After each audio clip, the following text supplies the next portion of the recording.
Dans Luc 17, à partir du verset 12, 13, 14 et 15, on nous retrace l'histoire des 10 lépreux. Et pour récapituler cette histoire d'une manière simple, il y avait donc 10 lépreux qui sont venus vers Jésus-Christ et qui ont demandé d'être guéris. Et lorsque les 10 lépreux sont venus, Jésus-Christ leur a fait une demande. Il leur a dit, allez vers le sacrificateur et présentez-vous devant lui. Mes frères et sœurs, quelle réponse bizarre de la part de Jésus-Christ. Voici 10 hommes qui demandent, mes frères et sœurs, la guérison, et Jésus-Christ leur dit, allez vous présenter devant le sacrificateur. Mais les 10 lépreux ont obéi à la parole que Jésus-Christ leur a donnée. Et la Bible nous dit que lorsqu'ils étaient en chemin pour voir le sacrificateur, les 10 ont été guéris en chemin. Mais voici, mes frères et sœurs, sur les 10, un décide de revenir et de revoir Jésus-Christ. Et lorsqu'il revient, Jésus-Christ pose une question et lui demande « Où sont les 9 autres ?» Et lorsque Jésus-Christ va poser cette question-là, il va aussi dire au lépreux qui est revenu, il va lui dire « Ta foi t'a sauvé ». Donc, quelle était la différence, mes frères et sœurs, entre les 10 et ce lépreux qui est revenu? La Bible nous répond dans le verset 15 à 16.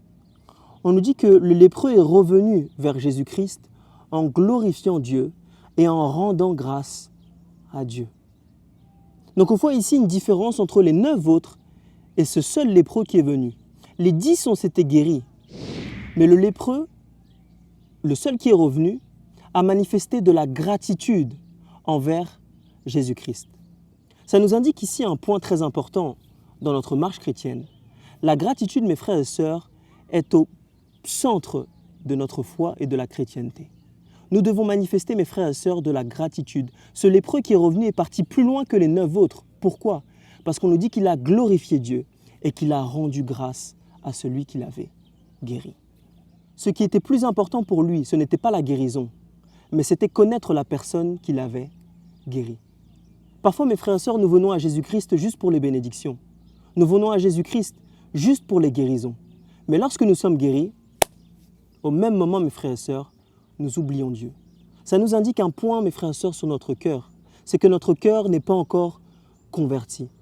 Puisque nous devons aimer plus la personne qui nous a guéris que notre propre guérison, mes frères et sœurs. Comme ce lépreux. La gratitude, mes frères et sœurs, est très importante. Et j'aime ce que dit cet auteur que j'aime beaucoup dans Parabole de Jésus-Christ, la page 259, le paragraphe 1. Elle va dire que le cœur de Dieu prend plaisir à entendre ses enfants manifester de la gratitude. Mes frères et sœurs, si nous voulons faire plaisir au cœur du Père, dans l'épreuve, nous devons manifester de la gratitude.